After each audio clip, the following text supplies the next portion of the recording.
اعوذ باللہ من الشیطان الرجیم بسم اللہ الرحمن الرحیم یا بنی انہا ان تکو مثقال حبۃ من خردل فتکن فی صخرۃ او فی السماوات او فی الارض یاتی بہ اللہ ان اللہ لطیف خبیر۔ اے میرے چھوٹے بیٹے، اگر کوئی چیز رائی کے دانے کے وزن کی ہو، بس وہ کسی چٹان میں ہو یا آسمانوں میں ہو یا زمین میں، تو اللہ تعالیٰ اس کو لے آئے گا۔ یقیناً اللہ تعالیٰ بڑا باریک بین، پوری خبر رکھنے والا ہے۔ سورۃ لقمان آیا 16۔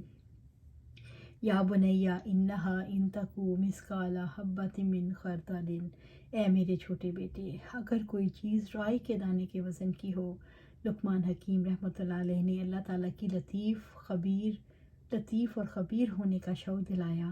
اگر کوئی عمل رائی کے دانے کے برابر ہو اور بہت ہی چھوٹا اور حقیر ذرہ ہے، فتکن فی صخرۃ، بس وہ کسی چٹان میں ہو، یعنی وہ ذرہ کسی چٹان کے درمیان میں چلا جائے، او فی السماوات، یا آسمانوں میں ستاروں میں سیاروں کے درمیان یا آسمان کی کسی بھی جہت میں ہو، او فی الارض، یا زمین میں یا زمین کے نیچے زمین کی تہوں میں، اگر ذرہ زمین کی تہوں میں ہو، اللہ تعالیٰ پھر بھی اس کو لے آئیں گے۔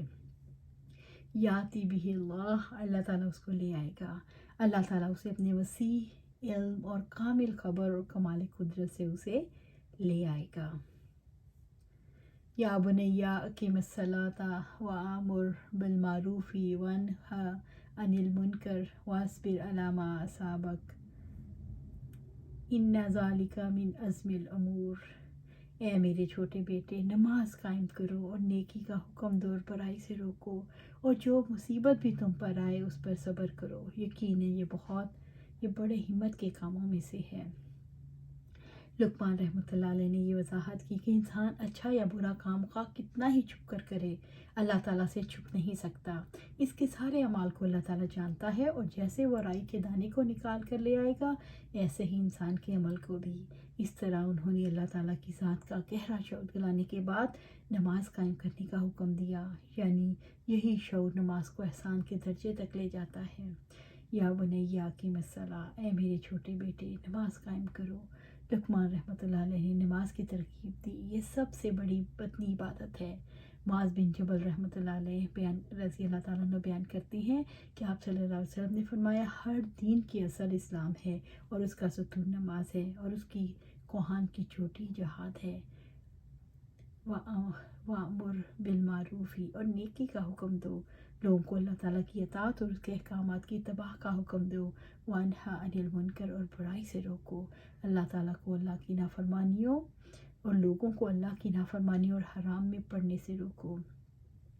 یہ آیت کریمہ اس بات پر دلالت کرتی ہے کہ نیکی پر عمل کر کے اور برائی کو ترک کر کے خود اپنی ذات کی تکمیل کی جائے، پھر نیکی کا حکم دے کر اور برائی سے روک کر دوسروں کی تکمیل کی جائے، کیونکہ یہ حقیقت اچھی طرح معلوم ہے، جب بندہ نیکی کا حکم دے گا اور برائی سے روکے گا تو لامحالہ آزمائش کا سامنا کرنا پڑے گا۔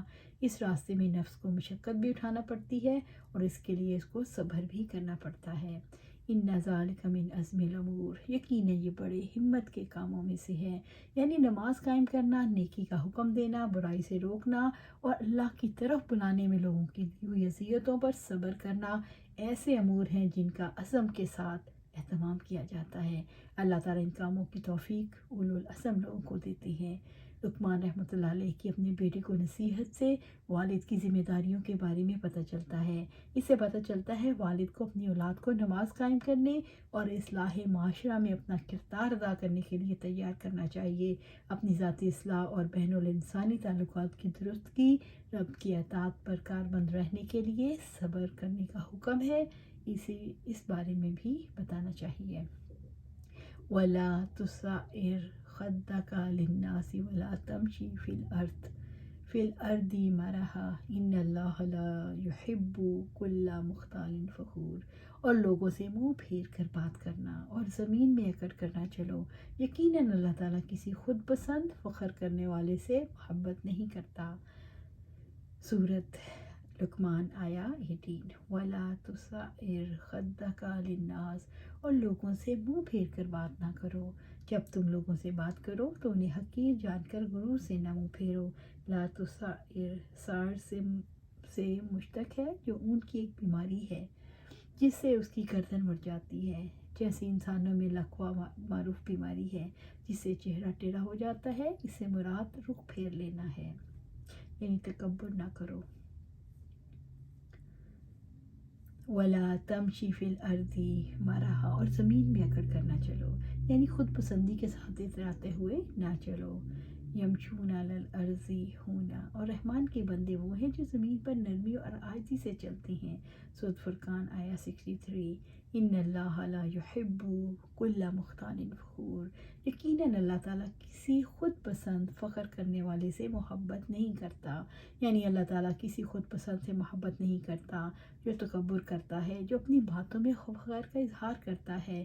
عبداللہ بن مسعود رضی اللہ تعالیٰ عنہ بیان کرتے ہیں کہ آپ صلی اللہ علیہ وآلہ وسلم نے فرمایا، وہ شخص جس کے دل میں ذرہ برابر بھی غرور ہوگا جنت میں داخل نہیں ہوگا۔ ایک شخص نے کہا، ہر آدمی چاہتا ہے کہ اس کا کپڑا اچھا ہو اور اس کا جوتا اچھا ہو، تو آپ صلی اللہ علیہ وآلہ وسلم نے فرمایا، اللہ تعالیٰ خوبصورت ہے اور خوبصورتی کو پسند کرتا ہے۔ غرور اور تکبر تو یہ ہے انسان حق کو ٹھکرا دے اور لوگوں کو حقیر سمجھے۔ وَأَقْصِدْ فِي مَشْيِكَ وَأَغْضُضْ مِنْ صَوْتِكَ إِنَّ أَنْكَرَ الْأَصْوَاتِ لَصَوْتُ الْحَمِيرِ، اور اپنی چال میں اعتدال اختیار کرو اور اپنی آواز کو پست رکھو، بے شک سب سے بری یقیناً گدھوں کی آواز ہے۔ سورۃ لقمان آیا 19۔ وَأَقْصِدْ فِي مَشْيِكَ، اور اپنی چال میں اعتدال اختیار کرو۔ مجاہد رحمۃ اللہ نے فرمایا، تواضع اختیار کرو، یعنی درمیانی چال چلو، نہ بالکل آہستہ نہ بھاگ کر چلو۔ ابو ہریرہ رضی اللہ تعالیٰ عنہ سے روایت ہے کہ آپ صلی اللہ علیہ وآلہ وسلم نے فرمایا، تم لوگ تکبیر کی آواز سن لو تو نماز کے لیے معمولی چال سے چل پڑو، سکون اور وقار کو بہر حال پکڑے رکھو اور دوڑ کے مت آؤ۔ پھر نماز کا جو حصہ ملے اسے پڑھ لو اور جو نہ مل سکے اسے بعد میں پورا کر لو، یعنی تکبر اور اطراحت کی چال نہ چلو بلکہ تواضع کے ساتھ چلو۔ وَأَغْضُضْ مِنْ صَوْتِكَ، اور اپنی آواز کو پست رکھو، اللہ تعالیٰ کے حضور لوگوں کے ساتھ ادب کے طور پر اپنی آواز کو دھیما رکھو، بلا ضرورت بلند آواز سے بات نہ کرو۔ إِنَّ أَنْكَرَ الْأَصْوَاتِ لَصَوْتُ الْحَمِيرِ، بے شک سب سے بڑی زیادہ بری یقیناً گدھوں کی آواز ہے۔ الحمدللہ۔ بدترین آواز گدھے کی ہوتی ہے اور چیختا چلاتا ہے، اس کی آواز بھی بری ہوتی ہے۔ اگر بلند آواز میں کوئی بہتری ہوتی تو اللہ تعالیٰ اسے گدھے کے ساتھ مختص نہ کرتا جس کی کم عقلی کسی سے چھپی ہوئی نہیں۔ أَلَمْ تَرَ أَنَّ اللَّهَ سَخَّرَ لَكُم مَّا فِي السَّمَاوَاتِ وَمَا فِي الْأَرْضِ وَأَسْبَغَ عَلَيْكُمْ نِعْمَهُ ظَاهِرَةً وَبَاطِنَةً وَمِنَ النَّاسِ مَن يُجَادِلُ فِي اللَّهِ بِغَيْرِ عِلْمٍ وَلَا هُدًى وَلَا كِتَابٍ مُنِيرٍ، کیا تم نہیں دیکھتے؟ یقیناً اللہ تعالیٰ نے تمہارے کام میں لگا دیا ہے جو کچھ آسمانوں میں ہے اور جو کچھ زمین میں ہے، اور اس نے اپنی کھلی اور چھپی نعمتیں تم پر پوری کر دی ہیں، اور لوگوں میں سے کوئی ہے جو اللہ تعالیٰ کے بارے میں بغیر کسی علم اور بغیر کسی ہدایت اور بغیر کسی روشن کتاب کے جھگڑا کرتا ہے۔ سورۃ لقمان آیا 20۔ علم ترو، کیا تم نہیں دیکھتے؟ اللہ رب العزت نے بندوں کو اپنی نعمتیں یاد دلائی ہیں، ان پر غور کرو اور شکر ادا کرو۔ کیا آپ غور نہیں کرتے؟ کیا مشاہدہ نہیں کرتے؟ ان اللہ سخر لکم ما فی السماوات، یقیناً اللہ تعالیٰ نے تمہارے کام میں لگا دیا ہے جو کچھ آسمانوں میں ہے، سب تمہارے فائدے کے لیے مسخر کر دیے۔ آسمان کو مضبوط چھت بنایا، سورج کو تمہارے کام میں لگا دیا، اس کی روشنی حرارت تمہارے لیے واٹر سائیکل بارشوں کا برسنا اسی سلسلے کی ایک کڑی ہے۔ چاند تمہارے کام میں لگا ہوا ہے، چاند کی روشنی جس سے کتنے ہی پھلوں میں مٹاس پیدا ہوتی ہے، ستارے جن سے راستوں کی رہنمائی لیتے ہو۔ وما فی الارض، اور جو کچھ زمین میں ہے، یعنی زمین کے صحرا، دریا، پہاڑ، سمندر، درخت، کھیت، معدنیات، باغات، زمین کے جانور، پرندے، مچھلیاں، کتنی نعمتیں ہیں، سب تمہارے لیے۔ وَأَسْبَغَ عَلَيْكُمْ نِعْمَهُ ظَاهِرَةً وَبَاطِنَةً، اور اس نے اپنی کھلی اور چھپی نعمتیں تم پر پوری کر دی ہیں۔ ظاہری نعمتیں وہ ہیں جن کو ہم حواس خمسہ کے ذریعے معلوم کر سکتے ہیں اور ان کا تعلق ہماری مادی زندگی اور معاشیات سے ہے، اور یہ بھی لاتعداد ہیں، اور باطنی سے مراد وہ نعمتیں ہیں جن سے ہماری اخلاق کی تربیت ہوتی ہے، روح کا تزکیہ ہوتا ہے، اور وہ بھی لاتعداد ہیں۔ ان کا ذریعہ معلومات وحی الہی ہے۔ نعمت وَإِن تَعُدُّوا نِعْمَتَ اللَّهِ لَا تُحْصُوهَا، اور اگر تم اللہ تعالیٰ کی نعمتیں شمار کرنا چاہو تو انہیں شمار نہیں کر سکتے۔ سورۃ نحل آیا 18۔ ابو ہریرہ رضی اللہ تعالیٰ عنہ سے روایت ہے کہ آپ صلی اللہ علیہ وآلہ وسلم نے فرمایا، اس شخص کو دیکھو جو تم سے کم ہے مال اور دولت میں، حسن و جمال میں اور بال بچوں میں، اور اس کو مت دیکھو جو تم سے زیادہ ہے۔ اگر ایسا کرو گے تو اللہ تعالیٰ کی اپنے اوپر نعمت کو حقیر نہ سمجھو گے۔ وَمِنَ النَّاسِ، اور لوگوں میں سے کوئی، یعنی اللہ تعالیٰ کی ظاہری اور باطنی نعمتیں پانے والے ایسے بھی ہیں جو شکر ادا نہیں کرتے اور ناشکری کرتے ہیں۔ مَن یجادل فی اللہ، اور اللہ تعالیٰ کے بارے میں جھگڑا کرتے ہیں، جو اللہ تعالیٰ کے بارے میں جھگڑتے ہیں، بغیر علم، بغیر کسی علم کے، ولا ہدا، اور بغیر ہدایت کے، ولا کتاب منیر، اور بغیر کسی روشن کتاب کے۔ ان کا جھگڑا کسی حق کو واضح کرنے والی کتاب پر مبنی نہیں، ان کا جھگڑا صرف آباء و اجداد کی تقلید پر ہے، جو خود ہدایت یافتہ نہ تھے بلکہ وہ خود بھی گمراہ تھے۔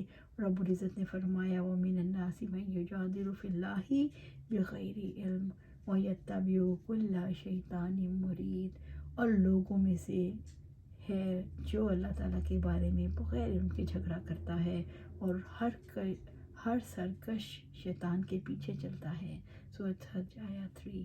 اللہ سبحانہ تعالیٰ سے دعا ہے اللہ سبحانہ تعالیٰ ہمیں قرآن و سنت پر عمل کرنے کی توفیق دے اور اس پر فرما دے، آمین یا رب العالمین۔